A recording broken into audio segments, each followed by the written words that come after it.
Hi ನಮಸ್ತೆ ಎಲ್ಲರಿಗೂ ಮಧುರಾ ಚಾನಲ್ಗೆ ಸ್ವಾಗತ. ಮನೆಯಲ್ಲಿ ಏನಾದರೂ ತರಕಾರಿ ಇಲ್ದಿದ್ದಾಗ ಏನಪ್ಪ ಮಾಡೋದು ಪಲ್ಯ ಸಾಂಬಾರು ಅನ್ನೋ ಟೆನ್ಷನ್ ಬರುತ್ತೆ. ಆ ಚಿಂತೆಯನ್ನು ಬಿಟ್ಬಿಡಿ, ಇವತ್ತೊಂದು ಒಳ್ಳೆ ಸೂಪರ್ ಆದಂತಹ ಕೈಗೊಜ್ಜು ರೆಸಿಪಿಯನ್ನು ನಿಮ್ಮ ಜೊತೆ ಶೇರ್ ಮಾಡ್ಕೊಳ್ತಾ ಇದ್ದೇನೆ. ಬಿಸಿ ಬಿಸಿ ಅನ್ನದ ಜೊತೆ ತುಂಬಾ ಸಖತ್ತಾಗಿರುವಂತಹ ಈ ಕೈಗೊಜ್ಜನ್ನು ಹೇಗೆ ಮಾಡೋದಂತ ನೋಡೋಣ ಬನ್ನಿ. ಮೊದಲಿಗೆ ನಾನಿಲ್ಲಿ ಒಂದು ಮೀಡಿಯಮ್ ಗಾತ್ರದ 5 ಟೊಮೆಟೊವನ್ನು ತೆಗೆದುಕೊಂಡು ಚೆನ್ನಾಗಿ ತೊಳ್ಕೊಂಡು ಕಟ್ ಮಾಡಿ 2 ಭಾಗವನ್ನು ಮಾಡಿ ಇದರ ತೊಟ್ಟನ್ನು ತೆಗೆದುಕೊಳ್ತಾ ಇದ್ದೇನೆ. ಇದೇ ರೀತಿಯಾಗಿ ನಾನು 5 ಟೊಮೆಟೊವನ್ನು 2 ಭಾಗವಾಗಿ ಕಟ್ ಮಾಡಿಕೊಂಡು ಇದರ ತೊಟ್ಟನ್ನು ತೆಗೆದುಬಿಟ್ಟು ಸೈಡಲ್ಲಿ ಇಟ್ಕೊಂಡಿದ್ದೀನಿ ನೋಡಿ ಈ ರೀತಿಯಾಗಿ. ನಂತರ ಸ್ಟವ್ ಮೇಲೆ ಒಂದು ಬಾಣಲೆಯನ್ನು ಇಟ್ಕೊಂಡು ಇದಕ್ಕೆ ಒಂದು 2 ಸ್ಪೂನ್ ಆಗುವಷ್ಟು ಎಣ್ಣೆಯನ್ನು ಸೇರಿಸ್ಕೊಳ್ತಾ ಇದ್ದೇನೆ. ಎಣ್ಣೆ ಕಾದ ನಂತರ ಒಂದು 8ರಿಂದ 10 ಎಸಳಾಗುವಷ್ಟು ಬೆಳ್ಳುಳ್ಳಿಯನ್ನು ಸೇರಿಸ್ಕೊಂಡು ಇದನ್ನು ಸ್ವಲ್ಪ ಫ್ರೈ ಮಾಡ್ಕೊಳ್ತೀನಿ. ಬೆಳ್ಳುಳ್ಳಿ ಸ್ವಲ್ಪ ಫ್ರೈ ಆಗ್ತಿದ್ದ ಹಾಗೆ ಇದಕ್ಕೆ ಖಾರಕ್ಕೆ ತಕ್ಕಷ್ಟು ಒಣಮೆಣಸನ್ನು ಸೇರಿಸ್ಕೊಳ್ತೀನಿ. ನಾನಿಲ್ಲಿ ಒಂದು 10 ಒಣಮೆಣಸನ್ನು ಸೇರಿಸ್ಕೊಂಡು ಎಣ್ಣೆಯಲ್ಲಿ ಚೆನ್ನಾಗಿ ಫ್ರೈ ಮಾಡ್ಕೊಳ್ತಾ ಇದ್ದೇನೆ.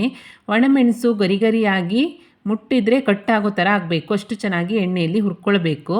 ಯಾಕಂತ ಹೇಳಿದರೆ ನಾವಿಲ್ಲಿ ಮಿಕ್ಸಿಯನ್ನು ಬಳಸೋದಿಲ್ಲ, ಕೈಗೊಜ್ಜಾದ್ರಿಂದ ಎಲ್ಲವನ್ನು ಕೈಯಲ್ಲಿಯೇ ಪುಡಿ ಮಾಡ್ಕೊಳ್ಬೇಕಾಗತ್ತೆ. ಅದಕ್ಕೋಸ್ಕರ ಚೆನ್ನಾಗಿ ಗರಿ ಗರಿ ಆಗೋ ತನಕ ಎಣ್ಣೆಯಲ್ಲಿ ಇದನ್ನು ಫ್ರೈ ಮಾಡ್ಕೊಳ್ಬೇಕು. ನೋಡಿ ಇವಾಗ ಬೆಳ್ಳುಳ್ಳಿ ಹಾಗೆ ಒಣಮೆಣಸು ಚೆನ್ನಾಗಿ ಫ್ರೈ ಆಗಿದೆ. ಇದಿಷ್ಟನ್ನು ನಾನು ಒಂದು ಪ್ಲೇಟಿಗೆ ಎತ್ತಿ ಇಟ್ಕೊಳ್ತಾ ಇದ್ದೇನೆ. ನಂತರ ಅದೇ ಬಾಣಲೆಗೆ ಒಂದು ಮಧ್ಯಮ ಗಾತ್ರದ 3 ಈರುಳ್ಳಿಯನ್ನು ಈ ರೀತಿಯಾಗಿ ಉದ್ದಕ್ಕೆ ಹೆಚ್ಚಿಕೊಂಡು ಸೇರಿಸ್ಕೊಂಡಿದ್ದೇನೆ. ಈರುಳ್ಳಿಯನ್ನು ಕೂಡ ಈಗ ಚೆನ್ನಾಗಿ ಬಾಡಿ ಮೆತ್ತಗಾಗಿ ಕಲರ್ ಸ್ವಲ್ಪ ಚೇಂಜ್ ಆಗೋ ತನಕ ಎಣ್ಣೆಯಲ್ಲಿ ಫ್ರೈ ಮಾಡ್ಕೊಳ್ಬೇಕಾಗತ್ತೆ. ಒಂದು 5ರಿಂದ 6 ನಿಮಿಷ ಚೆನ್ನಾಗಿ ಎಣ್ಣೆಯಲ್ಲಿ ಫ್ರೈ ಮಾಡಿಕೊಂಡ್ರೆ ಈರುಳ್ಳಿ ಕೂಡ ಚೆನ್ನಾಗಿ ಫ್ರೈ ಆಗಿ ಮೆತ್ತಗಾಗುತ್ತೆ ನೋಡಿ ಈ ರೀತಿಯಾಗಿ. ಈಗ ನಾನು ಇದಕ್ಕೆ ಸ್ವಲ್ಪ ಕರಿಬೇವಿನ ಸೊಪ್ಪನ್ನು ಸೇರಿಸ್ಕೊಂಡು ಕರಿಬೇವಿನ ಸೊಪ್ಪು ಕೂಡ ಸ್ವಲ್ಪ ಗರಿ ಗರಿಯಾಗಿ ಎಣ್ಣೆಯಲ್ಲಿ ಚೆನ್ನಾಗಿ ಫ್ರೈ ಆಗೋ ತನಕ ಇದನ್ನು ಫ್ರೈ ಮಾಡ್ಕೊಳ್ತಾ ಇದ್ದೇನೆ.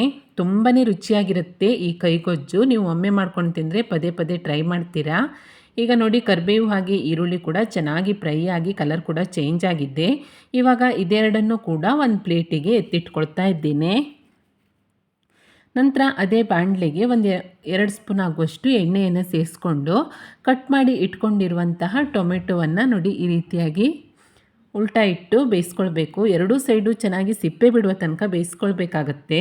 ಅದಕ್ಕೋಸ್ಕರ ಮೊದಲಿಗೆ ನಾನು ಈ ರೀತಿಯಾಗಿ ಉಲ್ಟಾ ಇಟ್ಕೊಂಡು ಇದಕ್ಕೊಂದು ಲಿಡ್ಡನ್ನು ಮುಚ್ಚಿಬಿಟ್ಟು ಒಂದು 5 ನಿಮಿಷದ ಕಾಲ ಬೇಯಿಸ್ಕೊಳ್ತಾ ಇದ್ದೇನೆ.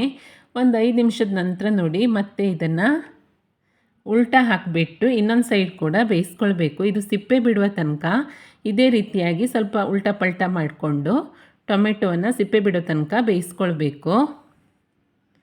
ಮತ್ತು ಲಿಡ್ಡನ್ನು ಮುಚ್ಚಿಬಿಟ್ಟು ನೋಡಿ ಬೇಯಿಸ್ಕೊಳ್ತಾ ಇದ್ದೇನೆ. ಇದೇ ರೀತಿಯಾಗಿ ಟೊಮೆಟೊ ಸಿಪ್ಪೆ ಬಿಡುವ ತನಕ ನೋಡಿ ಒಂದು 6ರಿಂದ 7 ನಿಮಿಷ ಉಲ್ಟಾ ಪಲ್ಟಾ ಮಾಡ್ಕೊಳ್ತಾ ಮಧ್ಯಮ ಉರಿಯಲ್ಲಿ ಬೇಯಿಸ್ಕೊಳ್ಳೋದ್ರಿಂದ ಟೊಮೆಟೊ ಸಿಪ್ಪೆ ಎಲ್ಲ ಬಿಟ್ಕೊಂಡು ಚೆನ್ನಾಗಿ ಮೆತ್ತಗಾಗಿ ಬೆಂದಿದೆ. ಇವಾಗ ನಾನಿವಾಗ ಸ್ಟವನ್ನು ಆಫ್ ಮಾಡಿಕೊಂಡು ಇದನ್ನು ತಣ್ಣಗಾಗಲಿಕ್ಕೆ ಬಿಡ್ತೇನೆ. ನಂತರ ನಾನು ಹುರ್ಕೊಂಡಿರುವಂತಹ ಎಲ್ಲ ಪದಾರ್ಥವನ್ನು ಒಂದು ಬಟ್ಲಿಗೆ ಸೇರಿಸ್ಕೊಂಡಿದ್ದೇನೆ ನೋಡಿ. ಈಗ ಟೊಮೆಟೊ ಎಲ್ಲ ಪೂರ್ತಿಯಾಗಿ ತಣ್ಣಗಾಗಿದೆ. ಇದ್ರ ಮೇಲ್ಗಡೆ ಇರುವಂತಹ ಈ ಸಿಪ್ಪೆಯನ್ನೆಲ್ಲ ಪೂರ್ತಿಯಾಗಿ ತೆಗೆದುಕೊಳ್ಬೇಕು. ಹಾಗೆ ಹುರ್ಕೊಂಡಿರುವಂಥ ಈರುಳ್ಳಿ ಕರಿಬೇವು ಹಾಗೆ ಒಣಮೆಣಸು ಬೆಳ್ಳುಳ್ಳಿಯನ್ನು ಕೂಡ ಸೇರಿಸ್ಕೊಂಡಿದ್ದೇನೆ. ಈಗ ಕೈಯಿಂದಲೇ ನೋಡಿ ಈ ಮೆಣಸು ಬೆಳ್ಳುಳ್ಳಿಯನ್ನು ಚೆನ್ನಾಗಿ ಈ ರೀತಿಯಾಗಿ ಪುಡಿ ಮಾಡ್ಕೊಳ್ಬೇಕು. ಕೈಗೊಜ್ಜಾಗಿರೋದ್ರಿಂದ ನಾವು ಯಾವುದನ್ನು ಕೂಡ ಮಿಕ್ಸಿಯಲ್ಲಿ ಸೇರಿಸಿ ರುಬ್ಬಾರ್ದು, ಕೈಯಲ್ಲಿಯೇ ಎಲ್ಲವನ್ನು ಕಿವುಚ್ಕೊಳ್ಬೇಕಾಗತ್ತೆ. ಮೆಣಸು ಹಾಗೆ ಬೆಳ್ಳುಳ್ಳಿ ಸ್ವಲ್ಪ ಹುಡಿ ಮಾಡ್ಕೊಂಡ ನಂತರ ರುಚಿಗೆ ತಕ್ಕಷ್ಟು ಉಪ್ಪನ್ನು ಸೇರಿಸಿ ಇದಕ್ಕೆ ಈರುಳ್ಳಿಯನ್ನು ಕೂಡ ಸೇರಿಸಿ ಈ ರೀತಿ ಕೈಯಿಂದ ಚೆನ್ನಾಗಿ ಕಿವುಚ್ಕೊಂಡು ಮಿಕ್ಸ್ ಮಾಡ್ಕೊಳ್ಬೇಕು. ಹಾಗೆಯೇ ನಂತರ ಟೊಮೆಟೊನ್ನು ಕೂಡ ಇದಕ್ಕೆ ಸೇರಿಸ್ಕೊಂಡು ಕೈಯಿಂದ ಚೆನ್ನಾಗಿ ಕಿವುಚಿ ಎಲ್ಲವನ್ನು ಮಿಕ್ಸ್ ಮಾಡಿಕೊಂಡ್ರೆ ತುಂಬಾ ರುಚಿಯಾದಂತಹ ಕೈಗೊಜ್ಜು ರೆಡಿಯಾಗುತ್ತೆ. ಮಿಕ್ಸಿಯಲ್ಲಿ ರುಬ್ಬೋದಕ್ಕಿಂತ ಈ ರೀತಿಯಾಗಿ ಕೈಯಲ್ಲಿಯೇ ಕಿವುಚಿ ಮಾಡಿದ ಕೈಗೊಜ್ಜಿನ ರುಚಿಯಂತೂ 1 ಪಟ್ಟು ಯಾವಾಗಲೂ ಜಾಸ್ತಿನೇ. ಕೊನೆಯಲ್ಲಿ ಚಿಕ್ಕದಾಗಿ ಹೆಚ್ಕೊಂಡಿರುವಂತಹ ಕೊತ್ತಂಬರಿ ಸೊಪ್ಪನ್ನು ಸೇರಿಸ್ಕೊಂಡು ಚೆನ್ನಾಗಿ ಮಿಕ್ಸ್ ಮಾಡಿಕೊಂಡ್ರೆ ತುಂಬಾ ರುಚಿಯಾದಂತಹ ಕೈಗೊಜ್ಜು ರೆಡಿಯಾಗುತ್ತೆ. ಮನೆಯಲ್ಲಿ ಯಾವುದೇ ತರಕಾರಿ ಇಲ್ಲದೇ ಇದ್ದಾಗ ಏನು ಮಾಡೋದಪ್ಪ ಅಂದ್ಕೊಂಡಿದ್ರೆ ಈ ರೀತಿಯಾದ ಸಿಂಪಲ್ ಆದಂತಹ ಕೈಗೊಜ್ಜು ರೆಸಿಪಿಯನ್ನು ಒಮ್ಮೆ ಟ್ರೈ ಮಾಡಿ ನೋಡಿ. ಬಿಸಿ ಬಿಸಿ ಅನ್ನದ ಜೊತೆ ಅಂತೂ ತುಂಬಾ ಸೂಪರಾಗಿರುತ್ತೆ. ನೀವು ಒಮ್ಮೆ ಮಾಡ್ಕೊಂಡು ತಿಂದರೆ ಇದು ರುಚಿಗೆ ಕಳೆದೋಗ್ಬಿಡ್ತೀರಾ. ಇದ್ರ ಮುಂದೆ ಯಾವ ಮಟನ್ ಚಿಕನ್ ಕೂಡ ನಿಲ್ಲಲ್ಲ, ಅಷ್ಟೊಂದು ಟೇಸ್ಟಿಯಾಗಿರುತ್ತೆ ನೋಡಿ. ನಾನಿವಾಗ ಬಿಸಿ ಬಿಸಿ ಅನ್ನದ ಜೊತೆ ಸರ್ವ್ ಮಾಡಿ ತೋರಿಸ್ತಾ ಇದ್ದೇನೆ. ಸ್ವಲ್ಪ ಕೈಗೊಜ್ಜನ ತೆಗೆದುಕೊಂಡು ಈ ರೀತಿಯಾಗಿ ಬಿಸಿ ಬಿಸಿ ಅನ್ನದ ಜೊತೆ ಕಲಿಸ್ಕೊಂಡು ತಿಂತಾ ಇದ್ದರೆ ಆಹಾ, ಅದು ರುಚಿನೇ ಬೇರೆ. ನೀವು ಕೂಡ ಈ ಕೈಗೊಜ್ಜು ರೆಸಿಪಿಯನ್ನೊಮ್ಮೆ ಟ್ರೈ ಮಾಡಿ ನೋಡಿ. ರೆಸಿಪಿ ಇಷ್ಟ ಆದಲ್ಲಿ ಲೈಕ್ ಮಾಡಿ, ಹಾಗೆ ಶೇರ್ ಮಾಡಿ, ಹೇಗಾಗಿದೆ ಅಂತ ಕಮೆಂಟ್ ಮಾಡಿ ತಿಳಿಸಿ. ಹೊಸದಾಗಿ ನಮ್ಮ ಚಾನಲ್ ನೋಡ್ತಾ ಇದ್ದರೆ ಸಬ್ಸ್ಕ್ರೈಬ್ ಮಾಡ್ಕೊಳ್ಳಿ. ಸಿಗೋಣ ಮುಂದಿನ ರೆಸಿಪಿಯಲ್ಲಿ. Thank you for watching.